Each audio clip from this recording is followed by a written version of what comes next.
কিয়ামতের নির্দিষ্ট তারিখ আল্লাহ আমারে কয় নাই, আমি বলতে পারি না, বরঞ্চ আল্লাহ বলে দিয়েছেন ইন্নাল্লাহা ইনদাহু ইলমুস সাআ, আল্লাহ পাকের কাছে 5টা জিনিস রয়েছে, ওইটা কোনো বিজ্ঞানীরে আল্লাহ জানতে দেয় নাই, কোন নবী রাসূলকে জানতে দেয় নাই, কোন পীর মাশায়েখকে জানতে দেয় নাই, আর আজরাইল ইসরাফিল আলাইহিস সালামকে পর্যন্ত মিকাইলকেও জানতে দেয় নাই, জিবরাইলও জানতে দেয় নাই, আমারও বলে নাই। 5টা বিষয় আল্লাহর গোপন তত্ত্ব, গোপন রহস্য। 1 নম্বরে কিয়ামত কবে হবে, ইন্টারন্যাশনাল কিয়ামত কবে হবে, 1 নম্বরে এটা আল্লাহ জানতে দেয় নাই। 5 নম্বরে আমি ব্যক্তিগত কিয়ামত কবে হবে, কার কোন জায়গায় মরণ হবে, এটা আল্লাহ পাক জানতে দেয় না। ও ভাই এদিক তাকান, এই ব্যক্তিগত কিয়ামত যেটা, মরণটা হবে কি হবে না, হবে হবে, কার কবে হবে জানা আছে? এটা যদি আল্লাহ ওয়ার সময়, জন্মের সময় একটা ওয়ারেন্টি কার্ড গলায় ঝুলোই দিত যে তোমার 60 বছর, এই 60 বছর হায়াত, যেমন এই যে ফ্রিজ কেনেন 10 বছর, এসি কেনেন 10 বছর, ওয়ারেন্টি কার্ড আছে না, টেলিভিশন কেনেন 10 বছর, মোবাইল 2 বছর, এভাবে ওয়ারেন্টি কার্ড দিয়ে দেয়। তাতে ওগে এই হায়াত কুমলি বাড়ি একটা মন খারাপ হয় না, পয়সা করি আছে, ও গেলি বাদ গেলি গেল, আরটা নিয়ে এসে পারি। কিন্তু আমার আপনার ওয়ার সময়, জন্মের সময় যদি গলায় হায়াতের একটা ওয়ারেন্টি কার্ড ঝুলাই দিত যে তোমার হায়াত 60 বছর, এই 60 পুরোতেই পারতাম না, আগেই মরে যেতাম। ডেলি খাতা দেখতাম যে আল্লাহর কয়দিন আছে, ওর আল্লাহ 40 চলে গেছে, এই কয়েই নিশ্চয় কেসিতে বলি ডেলি কমিয়ে যাচ্ছে, ঠিক না? এই জ্বালা আল্লাহ কয় ওয়া জানতে দেবে না, তুই কালকে মরবি, আজও একটা বিয়ে করবি, তোর কাল মরণ আজও বিয়ে করবি, বাসর রাত্রি মরবি তাও তোর বিয়ে, তাও তোর মরণ, বাসর রাত্রি মরবি তাও তুই সেই উপলক্ষে বাসর রাত্রির আনন্দে বিয়ে করতি। এ ভাই কি হয় না, কথা বলেন হয় না?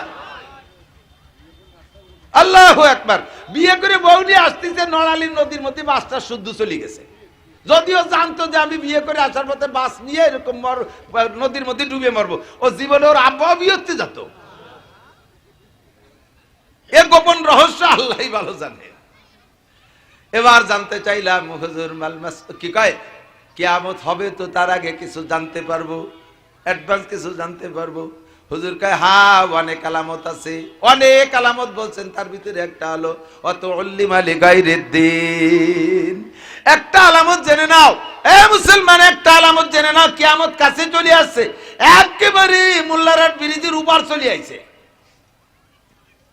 রূপসা ব্রিজের উপর চলে আসছে, বেশি দেরি নাই, কিয়ামত জানতে পারবো কিভাবে? কয় তো উল্লিমা লিগাইরিদ্দিন, কাফের মুশরিক বাদ দাও, যখন দেখবা মুসলমানরা কোরআন পড়তে চাবে না, দ্বীনি ইলম শিক্ষা করাকে তারা লজ্জার বিষয় মনে করবে, খয়রাইতে বিদ্যা মনে করবে, তো উল্লিমা লিগাইরিদ্দিন, অথবা দিন শিখবে, তারা দিন শিখবে কিন্তু দুনিয়া কামাই করার উদ্দেশ্যে, দিন শিখবে উদ্দেশ্য দুনিয়া কামাই করা।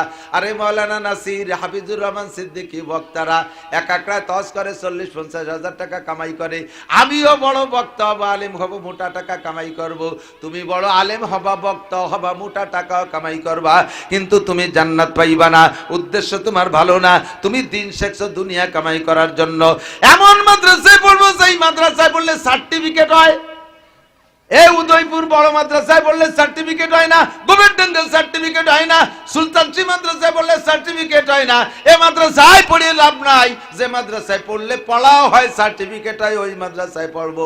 উদ্দেশ্য তোমার ভালো না, শেখছো দিন কিন্তু দুনিয়া কামাই করার উদ্দেশ্যে, তো উল্লিমা লিগাইরিদ্দিন, দিন শিখবে মুসলমানের সন্তান দুনিয়া কামাই করার জন্য।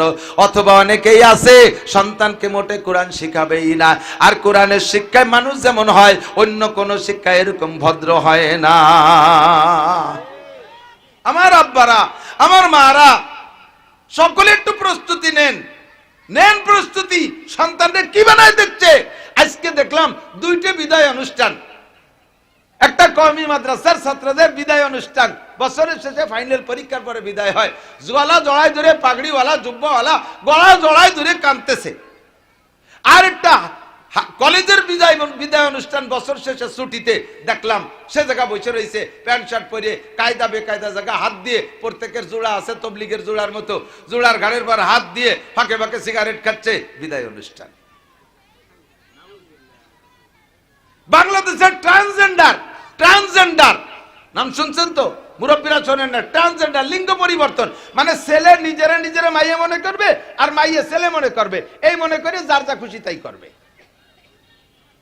এটা কোনো আলেম বাংলাদেশে আনে নাই, এই ইম্পোর্টার আলেম না, এই ইম্পোর্টার কোনো পীর সাহেব না, এই ইম্পোর্টার কোনো দিনদার মানুষ না, এই ইম্পোর্টার কোনো মাদ্রাসার ছাত্র না, এই ইম্পোর্ট অন্য জগতের ছাত্র। কথা বলেন ঠিক ঠিক না? এই ইম্পোর্টার অন্য জগতের ছাত্র, তারাই এইগুলো ইম্পোর্ট করে বাংলাদেশে। আমার বাংলাদেশে এটা চলবে না। ট্রান্সজেন্ডার অর্থাৎ ছেলেকে মেয়ে আর মেয়েকে ছেলে বানাইয়া একসাথে সমকামের ভিতরে লাগাই দেব, এই সমকামের ভিতরে লুত ব্যবসার মধ্যে নামাই দেব, কবে লুতের ব্যবসার মধ্যে নামাই দেব। এইটা আমাদের দেহের ভিতরে এক ফোঁটা রক্ত থাকতে ইনশাআল্লাহ বাংলার জমি ভর্তি যদি এ জুবার হয়ে যায়, শেষে কিচ্ছু হবে না, কয়টা ছাগল কিনে ফার্ম করো। তাহলে চাকরি তোমাকেও হয় না, আমাকেও হয় না। বাকি ওই জগতে পড়ে চাকরি না হয়ে কি পরিমাণ অন্যায় করে বেড়াচ্ছে, অমানুষের দিকে চলে যাচ্ছে। আসেন এখান থেকে একটু কোরআন পড়াইয়া তারপরে তারে নিয়ে যান, নেন কলেজে বিশ্ববিদ্যালয়ে পড়ুক, অফিসার হলে দিনদার অফিসার হবে, জাতি সঠিক সেবা পাবে। ডাক্তার হলে ভালো ডাক্তার হবে, দিনদার ডাক্তার, জাতি সঠিক সেবা পাবে। ডাকাত হবে না, ডাকাত হবে না। দয়াকারে ডাবি সরকার ডাক্তার না, আবার ডাকাত লিখতেও দয়াকারে ডাবি সরকার। ডাকাত কোয়া যায় কি যায় না? তাহলে কথা কয় না। দয়াকারে ডাবি সরকারে আমি ডাক্তারও ভর্তি করি, ডাকাইতো। আমি এক রুগী নিয়ে গেছি আমাদের পাশে খুলনায় এক জায়গা,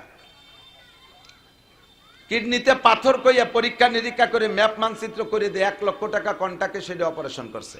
1 সপ্তাহ পরে আবার ব্যথা, আবার নিয়ে গেছি পরীক্ষা করে যে আরেকটা আইছে পাথর। তো 3 মাসের মধ্যে অপারেশন করা যাবে না।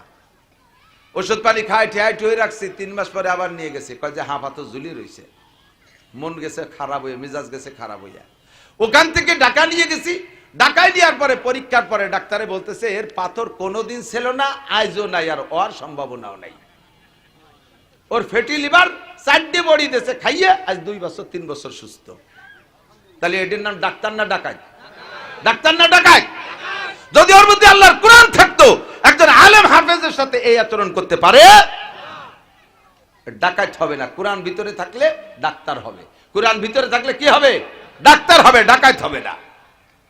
আল্লাহ পাক রব্বুল আলামিন আমাদেরকে সকলকে সাহেবে কোরআন, কোরআনওয়ালা রিকশাওয়ালার মতো কমপক্ষে কোরআনওয়ালা বানাই দিক, বলেন আমিন। রিকশাওয়ালার মতো আল্লাহ আমাদেরকে কি বানাই দিক? কোরআনওয়ালা বানাই দিন। একটু কষ্ট করেন, একটু কোরআন শরীফ পড়েন। এই মাদ্রাসাটা ছেলেদের সবকিছু দেখে ভালো লাগছে, আরবিতে বক্তব্য দিছে। আরে যদিও দেখে দিক, তার তো এই লাহাজাটাও জবানে আনা দরকার। ইংরেজিতে দেশে স্কুল কলেজ, আমি তো সেদিনকে একটা হাই স্কুলের ম্যাট্রিক পরীক্ষার্থীদের বিদায় অনুষ্ঠানে গিয়েছিলাম। আল্লাহ, একটা ছেলে তো দাঁড়াইয়া এমন একটা কিছু শুনাইতে পারলো না, তাদের ভাষায় ইংরেজিতেই। আমার মাদ্রাসার ছেলেরা তাও পারে। ভাষার উপরে আমার এমনি ওই জাতির কারণে ভাষার উপরে ঘৃণা, বাকি যে ইংরেজি শিখতে হবে। নবীও বলছেন সব ভাষা শেখো, যে যে ভাষাভাষী তার এলাকায় ওই ভাষা দিয়ে যে তবলিগের কাজ করতে পারবা, দিনের দাওয়াত দিতে পারবা। এজন্য ইংরেজিকে ওরা যেহেতু বানাইছে ইন্টারন্যাশনাল, আমরা শিখি দোষ নাই, শিখি দোষ নাই। শিখবেন, ইংরেজি শিখে বড় অফিসার হবেন, একজন ধার্মিক দিনদার আল্লাহওয়ালা অফিসার হতে পারবেন। কলেজের প্রফেসর হবেন, একজন ধার্মিক অফিসার প্রফেসর হতে পারবেন। আল্লাহ তাআলা আমাদের এই মাদ্রাসা কবুল করে, সবাই বলেন আমিন।